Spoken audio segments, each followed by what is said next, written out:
distance, you can see the Chateau of Chenonceau, part of it, the part that's built over the Cher River. And we're here because we're a little more than 6 kilometers downriver from Rodolphe Le Meunier's fromagerie. And just to give you an idea of where it's situated, we're going to get a little close up here on the beautiful chateau.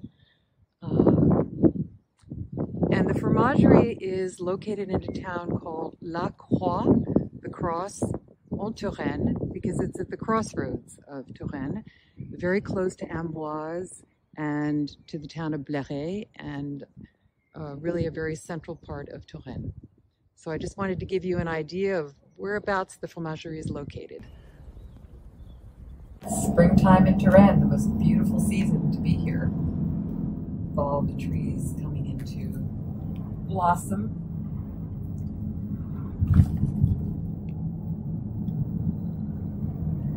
And we're on our way to Rodolphe's fromagerie.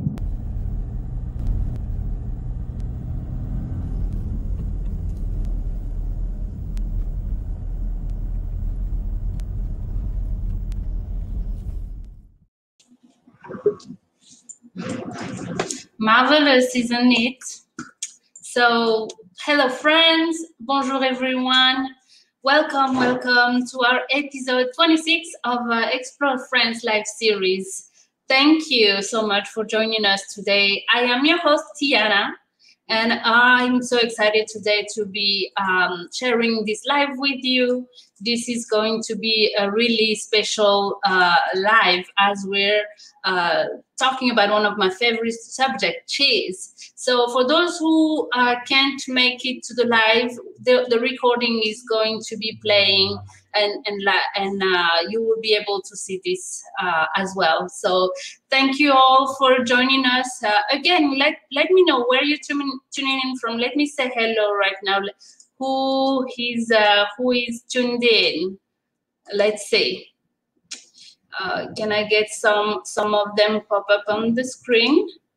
Let's see who is it. Oh, hi, Janet from Phoenix, Arizona. Hello, Janet, welcome. Hello, Mimi from New York City. Hi, neighbors. New Jersey. Hello, Zana. We have also Katie from Texas. Bonjour, Katie. Kamaya, beautiful name. Oh, bonjour, vous êtes du Connecticut, nous sommes voisines. Hello, Sue from Phoenix. Oh, this is so fantastic to have you all. Hi, Laura, love Queens. Hi, Ava from New Jersey. I think I'm seeing a lot of friendly faces here. Thank you again for tuning in. Hello, Christine. How are you? That's a cute puppy there. And Stephanie from Vermont. Oh, this is fantastic. I hope we're gonna get more and more. Oh, Maggie, yes. Hello. Hi, Houston. I love Houston. Okay, so thank you all for joining us. This is really so much fun to be sharing this with you. So today we are taking you back to the Loire Valley in the region of Touraine. So this week we will be visiting the family dairy of Rodolphe Le Meunier. So Rodolphe Le Meunier is a master craftsman of France. He will be joined by Casey O'Brien Blondes, and we will learn from his rich knowledge of France's cheese heritage, including how to recognize the superior cheese, how to properly cut different varieties, and create wine pairings. So without further ado, let me welcome our guests. Hello, Rodolphe. Hello, Casey. Bonjour. Bonjour. Hi. So, tell us where we are, Rodolphe. Sorry? So, we are in my cheese facility, my affinage center. So the place where I receive all my cheese and where I age them. to after sell in a different distribution. So and explain how we're going to go into all of the caves, except they're not caves anymore, which are the various rooms where he ages cheese. And each room has very specific climatic conditions, depending on whether it's a fresh cheese, like a goat cheese, whether it's what's called pâte pressée, that's maybe a cooked cheese. They all have different, climatic conditions. So this is where really it's active drying and yes, we have different kind of cellar, and we work with humidity, temperature, and ventilation to organize the cheese life. So between the day I receive and the end, it can be 1 week, 2 weeks, 3 weeks, 1 month. All is depend how it's made the cheese and what style it has. So, for example, I will show you the first one. So there is nothing now because the job was made this morning and this night. So I will just show you what material we have inside. Because the big trucks just left with tons of cheese here. So I will just show you here. You can see we have different kind of material here. It's just here what specific cheese. So these are heating. So here we dry a lot, very strong and very fast. So the cheese come here just for the night or the night plus, and after we go into the other cellar to organize a different affinage.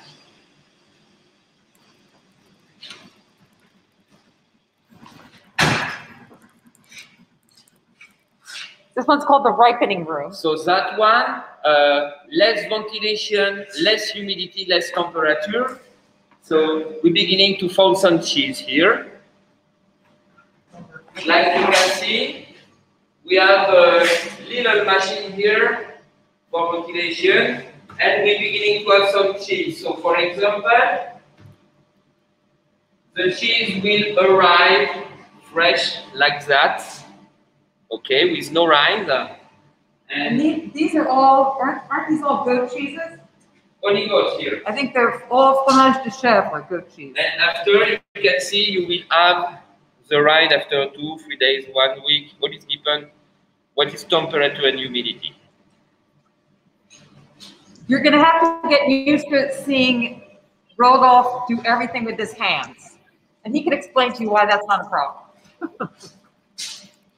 Je prends tout avec mes mains? Yeah. I wash my hand every 5 minutes. So here now, you will have something really different. It's a static temperature, yeah. Static. So there is no, for ventilation, you have 8 degrees, 10 degrees, 8 degrees, 10 degrees like that. In the static, you have always 10 degrees. Okay. So the other one varies. Oh, here we go. So here it will be different with more cheese now. You can see here, there is a big battery, no ventilation. So here, the cheese goes to a creamy texture. When I want something more dry, I put in the other, and I do like that. Gosh, so, there's so many things here. Can we pull some of these out so they can look at them? Yes, sure. Incredible.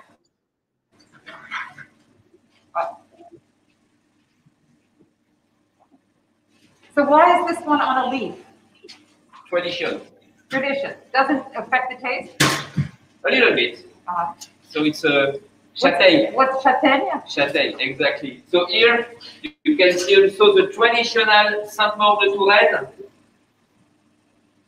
This is the best seller, right? The best seller in the region? In this region, yeah. Of course, it's a regular one.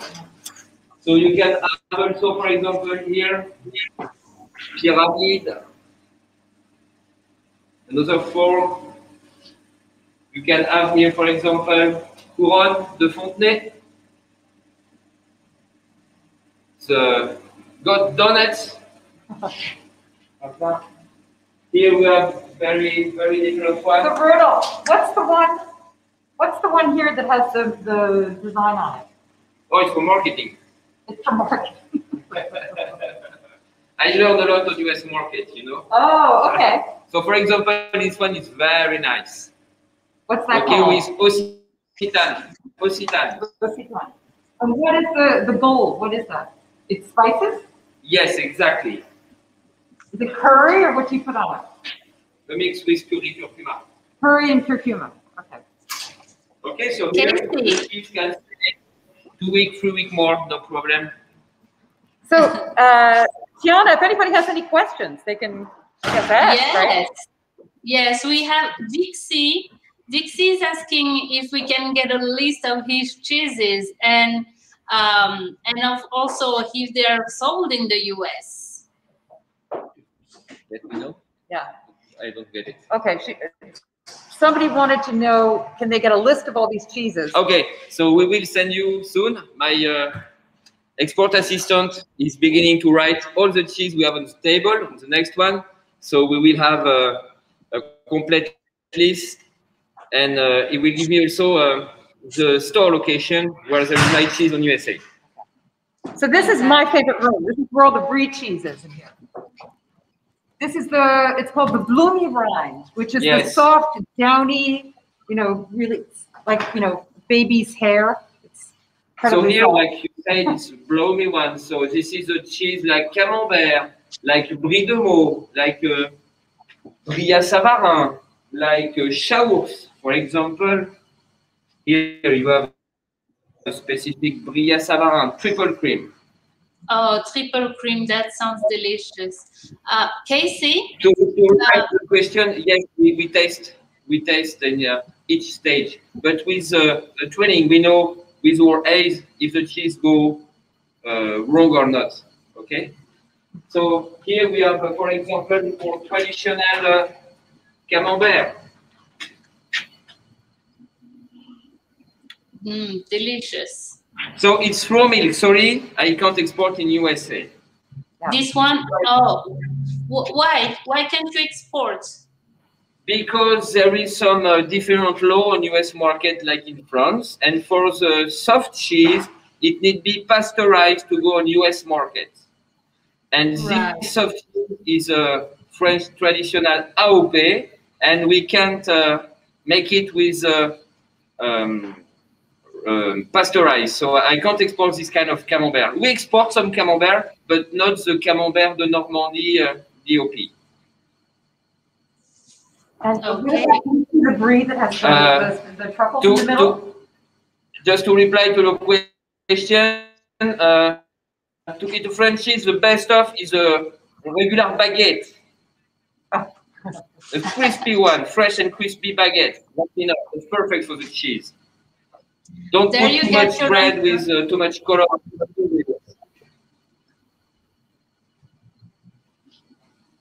Colette, we're getting a special testing from Rodolphe right after this.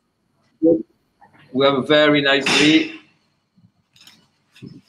Wow, this is really huge. So what is this? What is the size? What is the what? The size of the brie. Oh, this size, this brie is 2 kilos, 1.5. 1.5 kilos. Okay, 1.5. And we have some bigger one here. I will show you the AOP Gizmo. So that one is 3 kilos. This is what I want for my birthday cake. Right. Oh, this is fantastic. Talk about the smell. Yeah, it smells really. Actually, this one, the smell is, well, I would say the odor is very subtle compared to the goat cheese room. The goat cheese has a very pungent odor.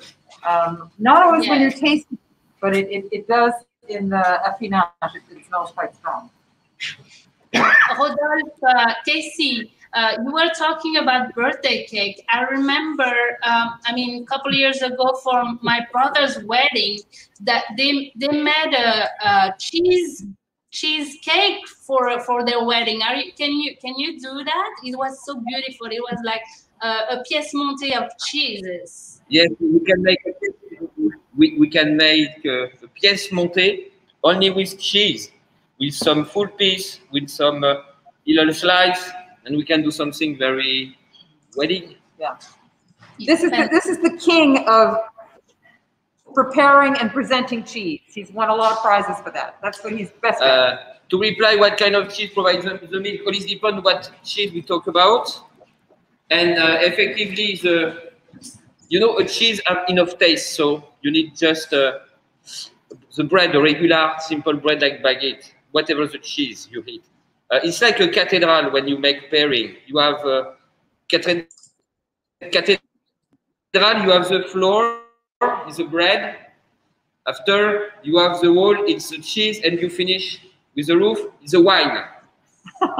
Okay, the free product who are issued from fermentation. The only free one. Now we go in a place more stinky. So this is the wash rind. You have to explain the wash rind because this is very particular. Wash rind is so it's soft cheese, okay, or press fast, and we wash the rind with some water or saumure, water plus salt. With salty water. Yes. Like Maroilles. That's what exactly, and with some alcohol too, like Marc de Bourgogne, Forêt-Poisse, different kind like that. So here you can see they're brushed with liquid. For example, a little curé nantais washed with white wine. And that's what makes them change color. And exactly. Timanois is washed with walnut liquor. And a lot of these washed cheeses come from particular regions where there were monasteries because the monks were specialists in these washed cheeses.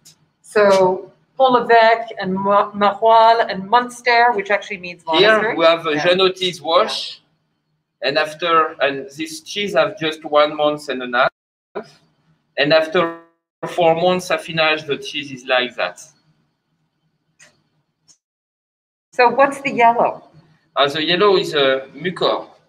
Mucor. Mucor is like penicillin. Okay, so it's like what you have in a mushroom. Exactly, it's a mushroom. Okay. Mushroom. So what's down there? That one? Yeah. From the Pyrenees. That one, it's a specific farmer cheese with raw milk, semi-press, very creamy inside, very mild, very good. But sorry for you, I can't export the Can't be exported. The traditional Reblochon. So I have a question, Rodolphe. Yeah. If this is a soft cheese, but it has kind of a rind on it, as opposed to a really soft cheese like a brebis or a chèvre that doesn't have any kind of a rind, does that make any difference? What is the technology you use to make the cheese?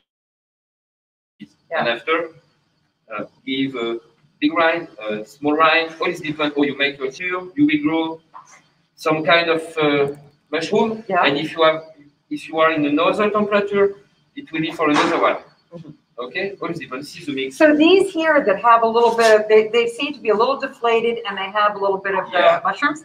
There are people that prefer it like that than like this, for instance. All is different how you like. If you want something not too strong, you take that one. If you want something more strong, you ask for that one. So Rodolphe was saying that I said to him, when are these things ready to leave? How do you know when they're ready to leave the room? And he said, when my client wants them, because he could have clients that order one like that, or really very, very fresh. And each market has different tastes, and especially countries as well. Countries have very particular tastes, the population. So now we go to 2 different rooms with, we say that, low temperature. So one with material to refresh, one different, we have different temperature, different ventilation too, so we can store different kind of cheese when they are ready. So, for example,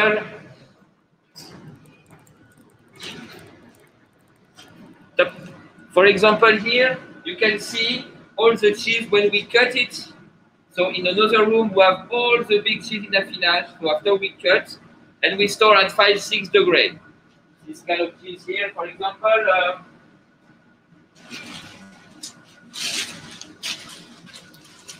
Comté. So this is a typical example. When we organize the cheese, we cut like that, we vacuum, and after we can export easily in your country. Can we go, Jeffrey? Can we go in that background? So, yeah, we will go to the other room after with all the press pass.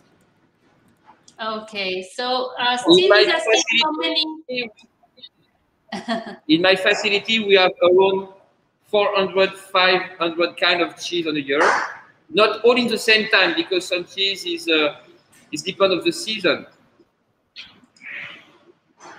400, that's amazing.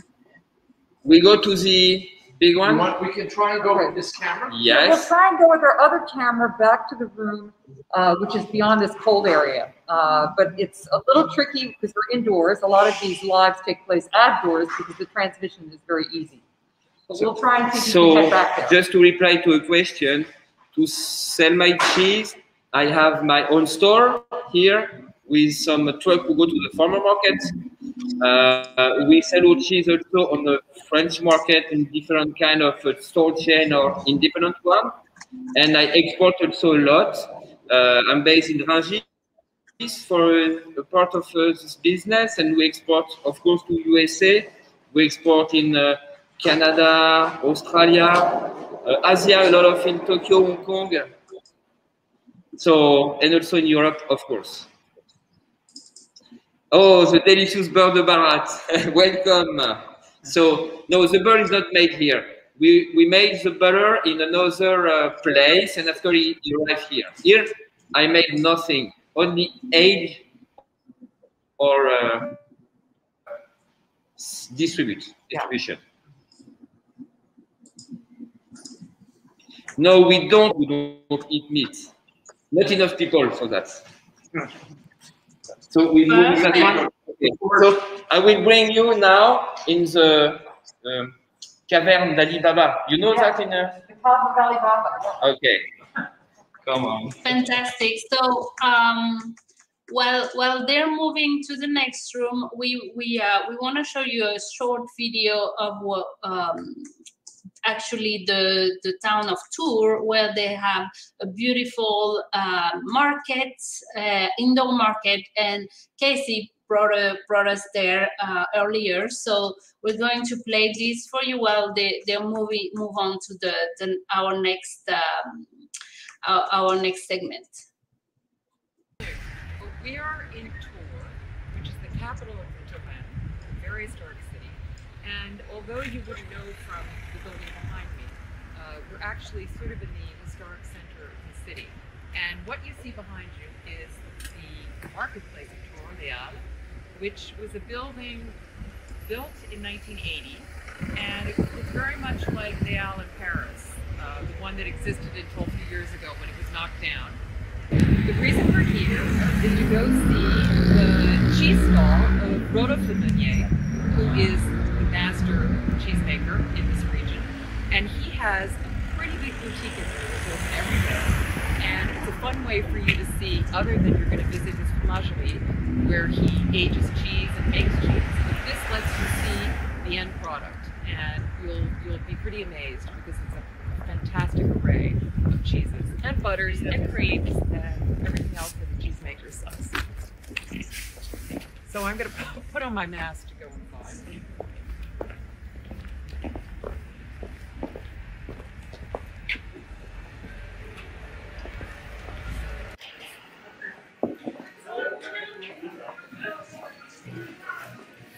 As the sign says, Rodolphe is what you call here MOF, a Maire Ouvrier de France, which means he is a top craftsman, and he's also the international cheesemaking champion. If you're not going to see Rodolphe right now, you can look at a picture of him. There he is, handsome guy. But you'll be meeting him at the fromagerie. So the cheeses are arranged both by type and by color. And this section here, which is the blue cheeses, they're actually called les fromages terciers, which means they're cheeses with parsley. And I guess that's a polite way for saying mold, which doesn't sound as appetizing. And as you come along the stand, these are soft cheeses. And now we're going to get Estelle to help us out. I think she's maybe working with a customer right now, but she's going to give us a little bit of guidance because I'm actually going to buy some cheese here this morning. Yeah.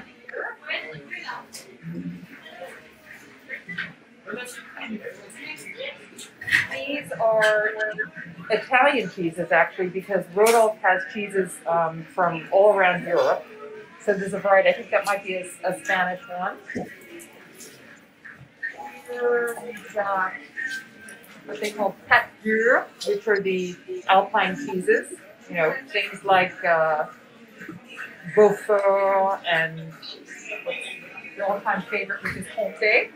And they're going to be different ages. You know, Comté would go anything from 12 months to 18 months or 24 months, as they've been affinés, aged longer, and obviously the price rises. And these are sheep's cheese. And this is something which is called pâte de fruits, which a lot of people, it's sort of a sugary cross between a jelly and a candy, which a lot of people enjoy eating with cheese. It complements it. And so that could be spiced with something like balsamic vinegar, or this one has apricots and basil. And this is the regional specialty, because here you're having a huge range of goat cheese, which is what Rudolph's grandmother started out doing. She raised goats and she made her own goat cheese, and that's how the family got into the business 2 generations ago. One of these cheeses in here, which is there, the Rouleau Fumé, is exclusive of Rodolphe's. And what that is that in his fromagerie, which you're going to visit, he has a smoking machine where he smokes the cheese with wood. So it's a wood smoker. And that's how he produces the Rouleau Fumé.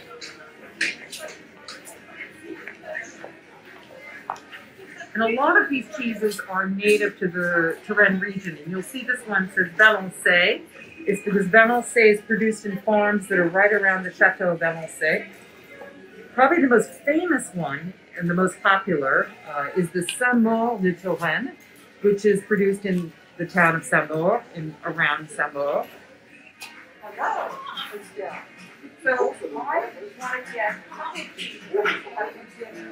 recommend 3 cheeses that you think are 4 that would be great that would go together to be complementary. So would you like a local cheese?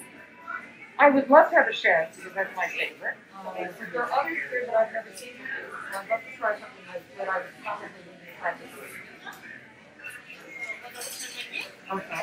Now I have a question because that one has a lot of mold on it. Can I eat it?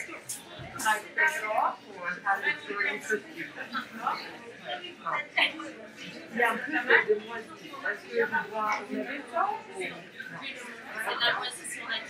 Estelle just told me that I shouldn't be taking off the mold because in fact that contributes to the taste. So we're going to see about that.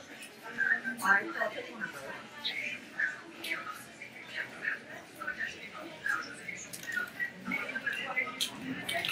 And when I want to store it in my refrigerator, should I keep it in that paper? Is that the best way to keep it? Yes. So it's called a ZP crystal? Yes. And what is that? It's called Oh, it's Zimmer pepper. Yes. So it's encrusted on that. And the cheese itself is what kind of cheese? cow cheese. Cow cheese. Oh, it's a cow cheese. Okay. All right. Does it taste similar to anything else like Gruyere or Comté? Yes, like Appellation. Okay. Yes, So it's like- a and is this something that comes from France? No. Oh, good. Okay, so it's a German cheese. Okay. Great. I've never had that, so I'll love to try that. This is quite good for you. That's the bigger one. Yes. So I have 2 cheese, the Ganix Roquefort, and the Appellation cheese. Okay. So if you want just cheese, you have the four down there, and the big cheese is the sweet wine. It's sucré salé. So it's sweet and sour. Yeah. Well, The blue cheese from France. that one looks like it's maybe too strong for me.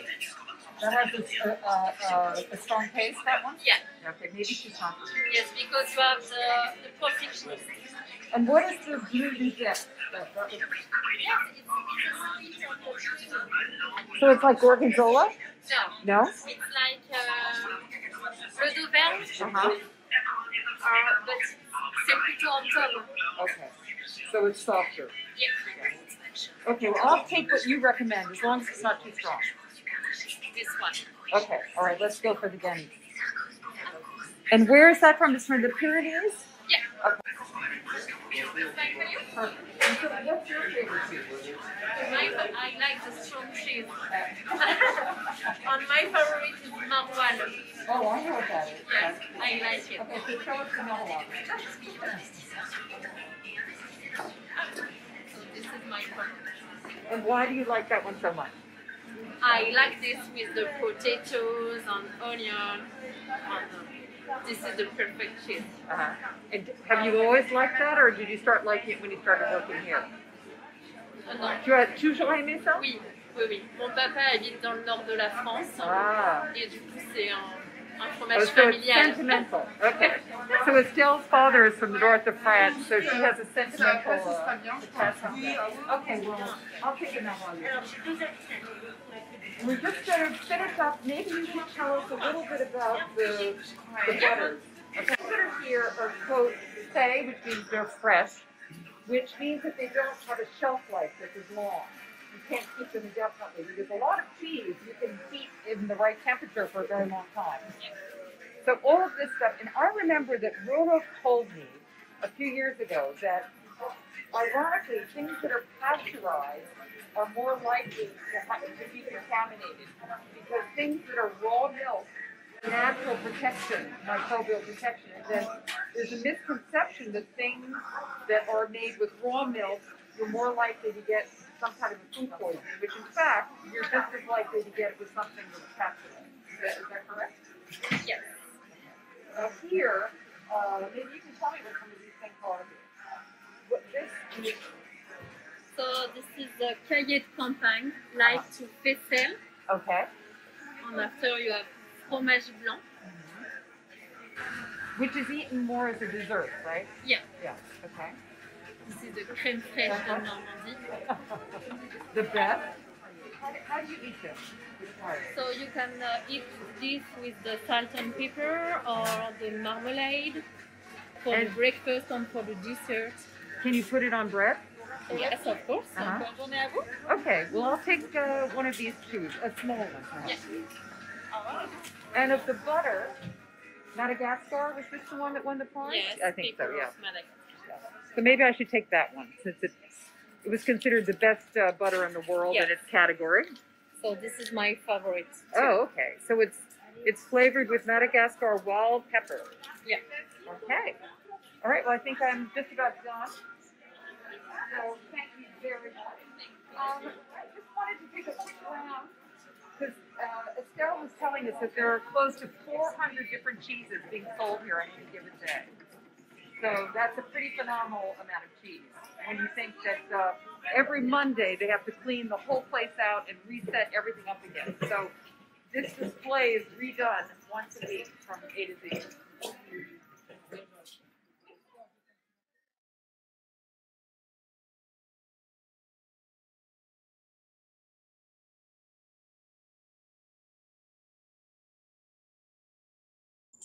Who is craving cheese now? This was fantastic. So many. So now let's put on. Let's go back to Casey and Rodolphe. Wow. Hello. Feel free to come over. There's a lot to share here. Oh my gosh, yeah. So we were already so hungry from visiting your stand at Léal, Rodolphe. So now this is a feast you have here. Oh my gosh. Yes, we bring some sample. The samples. Okay, to show you what we can do here with all the cheese we have. There's all these cheeses are cheeses that Rodolphe exports in France, and he also tell us a little bit about. He sells a lot of cheese in markets all around the region. So tell us about how that works out. That that your trucks go out almost every day of the week to the farmers market. So yes, like you saw, we have our store in covered market. So I have five cheesemongers who work inside, and after we have some truck who are like a store. We open the truck and there is a big bank of cheese, and we go in different farmer market every day. And in addition to that, you saw his big boutique that he has. But here, Rodolphe, people want to know how you cut cheeses. So will you give us a little bit of a lesson? I mean, these are just fromage de chèvre. But what are the cheeses that are the trickiest to cut? What would you say? With all the kind of cheese I have here, we need a specific milling to explain how cut all the cheese. But something is more easy to explain with a little cheese. For example, when you have a cheese like that, you just cut something simple. Okay? Straight along. If you have something like that, you can cut here. Okay? If you have something like that, not easy. So what I do, I cut here, and after I make some specific slice like that. After, if you are not obligé, you're not obliged. Yes, obliged to cut the same size of the cheese, whatever. In a table, when you have your guests, there is always some people who want a little piece, and always some people who want a bigger one. So it's not a problem if the slice has different size, of course. After, when you want to cut a cheese like that, first you need a professional.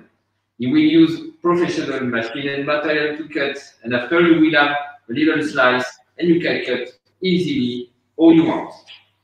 So do you have a brie here? Because it's always the verb. This is a brie, we're not going to I don't have brie. But if you have like a cheese that's in a triangle, and when I go to a dinner party, I'm always nervous about how you cut it because there's a rule about how much of the creamy part you're supposed to get as opposed to the rind.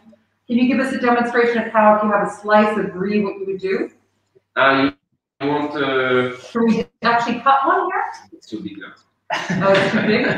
No problem. So when you have something like a triangle, you make the same, some triangle inside.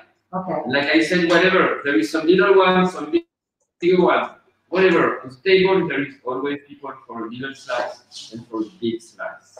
And when you're doing a cheese tray, is there like a good way to figure out, do I need a blue cheese, a soft cheese, a hard cheese? What would be, if you had to pick 5 cheeses and you wanted to give a range for all kinds of tastes, because some people really like some things and don't like others, what would you recommend if you're doing that?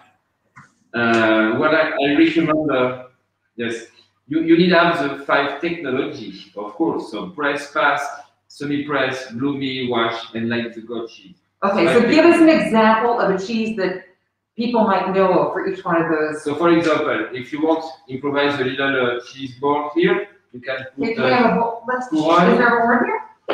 And some board here, for example. This? Thank you. So we can organize with one cheese like that. We can put after watch one. Crème des Augustins. It's a cheese like Mondor. So this cheese you put.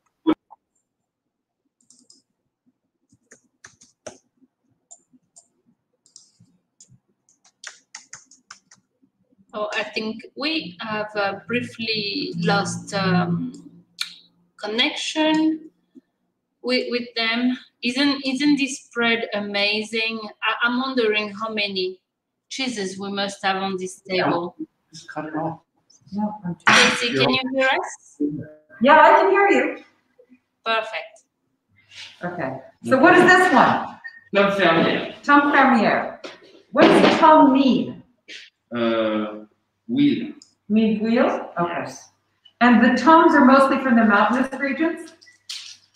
Mountains, of course, but not always. You can make tom. It's a form. Okay, look. This is a tom. Okay. It's a wheel like that. This is a tom. Okay. This is a tom. Okay, cut in the half, but this is a tom. Not the same size. Little tom, bigger tom. This is a tom too. Tom is this kind of. It's a thick one. It's a real thick one. Yes. Okay. And is tom, it could be hard in the middle or soft? Oh. Doesn't matter. Tom is for press past. Okay, it's for press. Okay. Better. And what's this one here? Is this a tom? This is a tom with flower. Tom au fleur. And how now is that a cheese that is sold like that? Is that one that you created? That cheese? Est-ce que tu as créé ça? No, it's already made in many countries, many factories. Because one of the things that Rudolphe is really well known for is he's a product development person for a lot of the people that he works with. Because he's very modest. I'm going to get him to talk to you a little bit after he's done with his. You haven't finished it. You have three there. I have two more. So okay. So after you can make cheese like that. So it's a press pass. That one is a mix with a sheep and goat milk. So it's a mixture. Yeah. And what's that one called? What? What's the name of that? Adare. And where is it from? Pyrénées. Casey, Rodolphe, Oui. we have a couple of questions here. So one question from our guest is, can you eat the rinds like the one with the flowers? Of course, this is the best part. Okay. And another question from Mimi, what's the good introductory French cheese? What would be, if you're going to try and start eating cheese, what would be a good one to start with? Eat fine, then you get some. Ok, si tu dois goûter pour la première fois, quel est le meilleur pour initier? For the first time of your life, you need something with not too much strong. We need something really light, like Bria Savarin, or the best of, I think, to beginning can be crème de citron. It's a triple cream, very fresh, with not too much taste. Well, it has some taste, but isn't, I mean, people think of brie and camembert, yes. But tell us, what's the difference between brie and camembert for you? Size, of course. And after, one is made in Normandy, one is made in another place. One is a little one, sorry, an half pound, 250 grams. One is an half pound, one is 3 kilo. So the time to make raffinage is more fast on one. And you have not the same bacteriology inside, so you have two different kinds of cheese. Yeah, Rudolphe was saying that in fact the taste of all the cheese comes from the bacteria, and that if there wasn't bacteria, that it would be just completely bland. Yes, a lot of the taste of the cheese. First, of course, bacteria inside. Number two, what technology you use to make it. It's a press one, or soft one, or wash one, and after, of course, affinage and milk. The taste of the milk. But you know, you never taste milk here. You taste cheese, very different. Okay, you know the taste of the milk. If you just drink milk of the animals, and if you eat the cheese, it's really, really, really different. Yeah. And the other thing is, do you want to tell us about? You have a lot of things that you can add with cheese. Now, honey. Which cheese would you serve with honey, for instance? All. All cheese? Yes. All you like it. This is my, sorry, but this is my philosophy, okay? For example, the same with the pairing with cheese and wine. Okay, many people say, oh, you need, with goat cheese, you need drink white wine. Okay, perfect. But if you don't like white wine, you do what? So if you prefer red wine, you drink some red wine, whatever. It will be cool if you enjoy the two ones. But if you are not fan of white wine, it can't be a good pairing. You know what I mean? Yeah. So this is also my philosophy. So Rodolphe, I'd like him to tell you a little bit about his family, because he is a third generation cheeseman, and he was inspired by his grandmother. And tell us a little bit about your grandmother. Yes, it's a long story. My grandma began in the cheese way during the World War II, because she lived in the Free Port in France. Free France. Free France, and she go every weekends, visit his family in Free France, and she come back in Paris with some chicken and some cheese. Oh, contraband. Contraband. Exactly. She made contraband during World War II with goat cheese. And after she realized that it's something interesting to make business, to make money for the life. So she continued, she buy 1, 2, 3 goats, 10 goats in Paris. And after she moved in Loire Valley to have a full farm. Farm, exactly. So when Rodolphe was little, he was saying that he always was around the goats, and that when he was, yes. oh yeah, this is one of her awards. So in my family, we love the contest. So I have an example here. My grandma won the contest in 75. This is the year I was born. And this is funny because you have my grandmother medal, and here in 75, you have one from me 30 years later. My first one, when I was a French champion. Wow, congratulations. Oh, this is wonderful. And 15 years again later, I won a very big contest with the best flavored butter of the world. In Wisconsin, I won that. Oh my God. And this is that one. Yes. And I can tell you, I bought some of that at the market, and I'm not a big butter lover, but I was at the end practically just eating the butter without any bread. It is so good, addictive. Here is my best selling US market. This is butter. I think a lot of people know that one. This one is okay, beurre de baratte. And here we have the bulk. Organized differently. Here we have the big bulk, 5 kilos. 5 kilos? So wow. 5 kilos. 10 pounds. Is that 5 pounds? Yeah.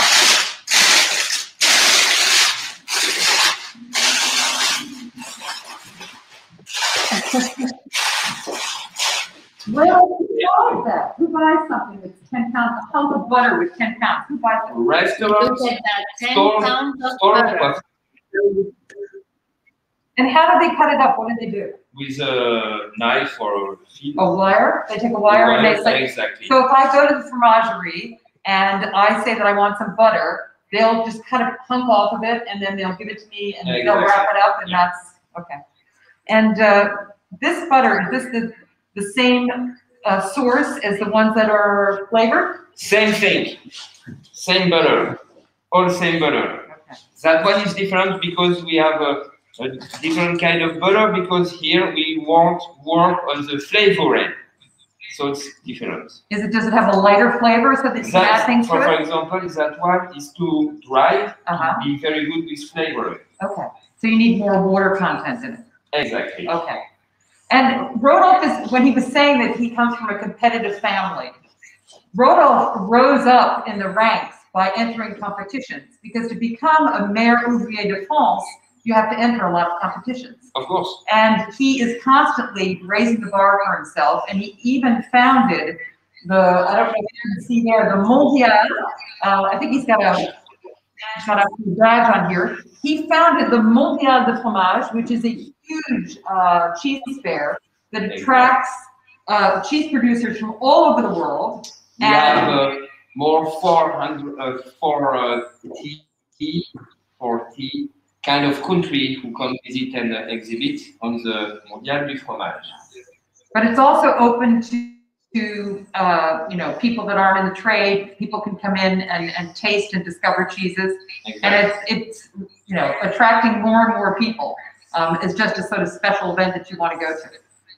So he's really a cheese entrepreneur. I mean, he knows everything about aging cheeses, but he's also trying to get people to change. And he's a little bit modest, but he really consults with a lot of the people that make the cheeses to try and give them ideas too on how they can develop. Because in fact, there are close to 1,000 cheeses in France, and a lot of them are made by adding herbs or spices or things like that. And Rodolphe comes up with new ways to either present the cheese or to, you know, develop new tastes, because there are fashions, right, in what people like. Of course. Yeah. And some cheese is made since century, and I eat some cheese in now 45 years, and I want something new, of course. So you get sick of eating the same thing. Yeah. And so what's the cheese, if you had to live, let's say you were only allowed to keep 4 cheeses. You only have 4. Okay, what 4 would they be? Poor question. No, come on. Okay, what? No, it's my own philosophy, but all is depend. For example, my favorite cheese always depends when we are in the year and where we are. For example, when we work hard during holiday season, the morning at 5 we eat, because it's cold, we eat maroilles, we eat époisses, because we need something more strong to wake up. And for example, when it's summer, when I am in California, in San Diego, I don't eat a too strong époisse or maroilles. I prefer eat something more fresh and delicate, like brie, like camembert, like goat cheese. So I have no favorites. No favorites. Okay, you're very diplomatic. Yeah, I try. He doesn't want to offend anybody. Exactly. Not jealous. Yeah. So I did ask Rodolphe why there are no cheeses in Brittany, because there's a lot of butter in Brittany, but there's no cheese there, which I was sort of fascinated to see. But you didn't give me the answer for why there's no cheese in Brittany. Too much fish? No, il n'y a pas de fromage en Bretagne. No. There is a lot of cheese in Brittany, no problem, because there is some people who have some animals. But it's not AOP because it's like that, whatever. And they made also a lot of milk, a lot of butter. And traditionally, it's not a place to have a lot of cheese like you have in Montaigne, like you have in other places. Okay. But you have a lot of cheese and milk in Brittany. Yeah. So he mentioned that in Brittany, it's just that they don't have any AOP, which is the protected regions, because in France there are 45 cheeses that have the designation of AOP, and in our region here, there are 5 goat cheeses. Yeah. But Rodolphe doesn't think that AOP is necessarily an indication of the best quality. And maybe you can talk about that a little bit. Same thing. Whatever AOP or not AOP, raw milk, pasteurized milk, industry, artisanal. If you have the good cheese in your palate, AOP basically is to protect technology to make in this region, you can have some little farmer who makes the maroilles AOP and the bigger industrial who makes the maroilles AOP, because they respect the cahier des charges. Which means that it has to come from that area. Yes. And they have to respect all of the rules. Milk comes from an area, technology, bacteriology, all the same. Okay, and after, of course, you have some different things, but basically it's to protect the technology, the terroir. So I know, because this is a wine region, there's a whole movement for natural wines, very young producers who don't necessarily get to call their wine, Chinon. It's more like table wine. Is the same thing happening with younger cheese producers, where They don't care as much about the label, they just care about the quality. And yeah, so it's not the same thing. It's not like wine. But basically, that's the meaning is to protect after is to make money. Yeah. Like the wine. Like a lot of industry and business. This is a typical. So maybe there's more questions. Yeah. Yeah. Okay. So there, I can't quite see. First of all, I want to thank you so much, Rodolphe and Casey. Thank you so much. We've been loving this this presentation. I want to share with you some of the comments that we've had here from our guests watching with us. So Noelle is saying that she is enjoying this. She loves cheese. What else do we have? Oh, Elisha is asking if you have make mimolette. Mimolette is here. Okay. So that's 1 year and a half age. So okay, mimolette is made with what type of cheese? My butter comes from Normandy. Mimolette. Where's Mimolette? I am right. The question. My butter comes from Normandy. For more precision, from Cotentin.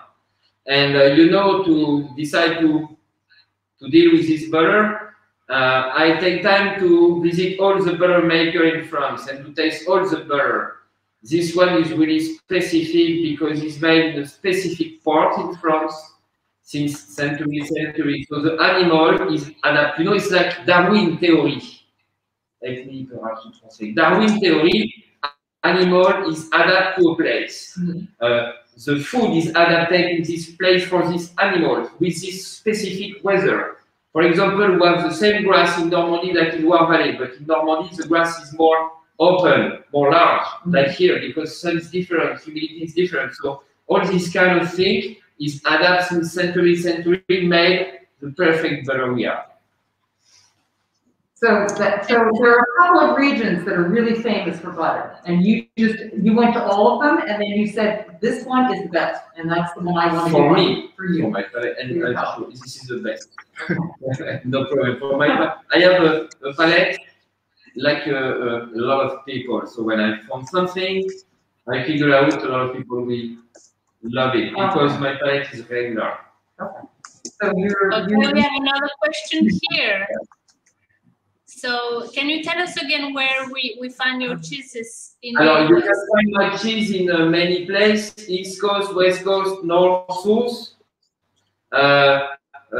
For example, in New York, you can go to Murray's, you can go to Bedford Cheese Shop, you can go to Essex Markets, you can go in San Diego, in California. We have some cheese in different. I have a big list.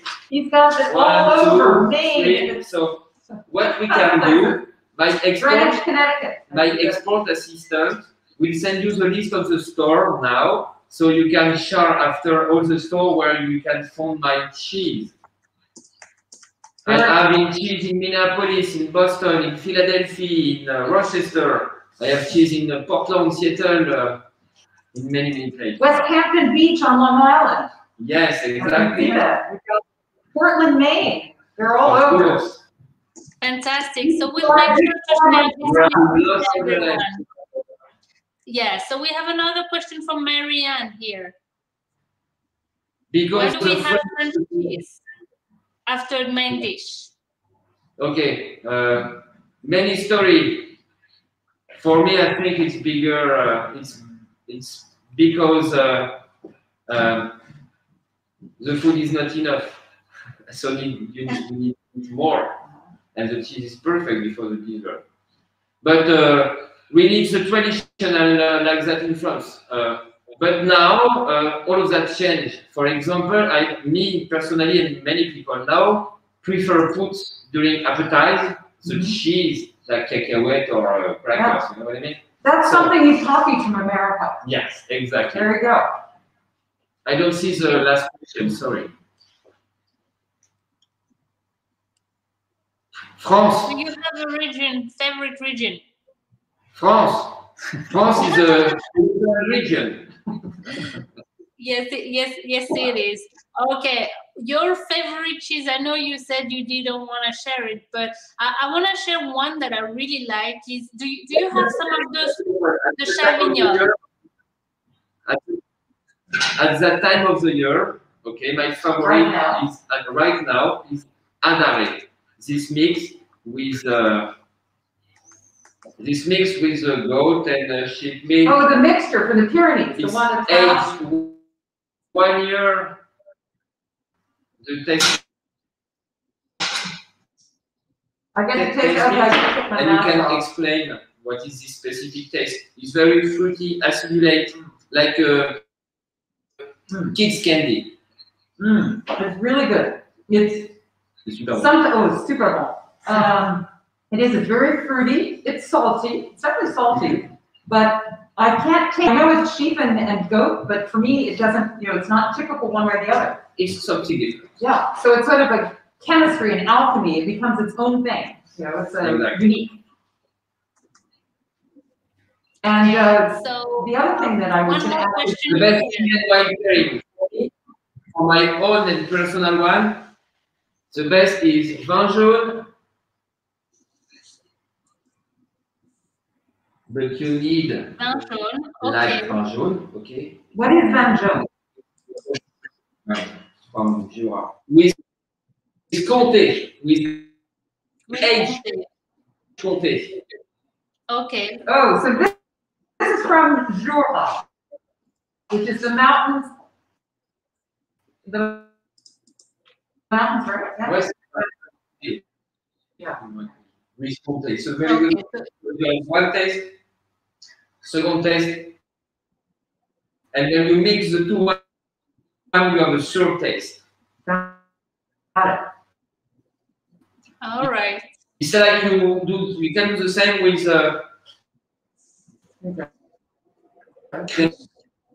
Modestito with truffle and champagne. Perfect. What cheese is good with champagne? Modestito with truffle. Modestito with champagne. I'll show you here that one. Là.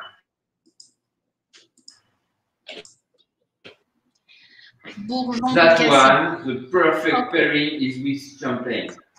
Okay. Not Prosecco. Champagne.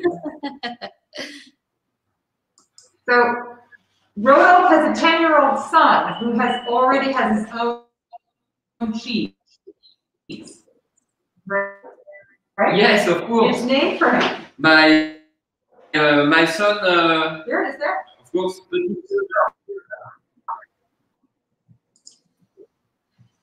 Oh, sorry. I think you're breaking up a little bit. Perhaps it's here, Theodore.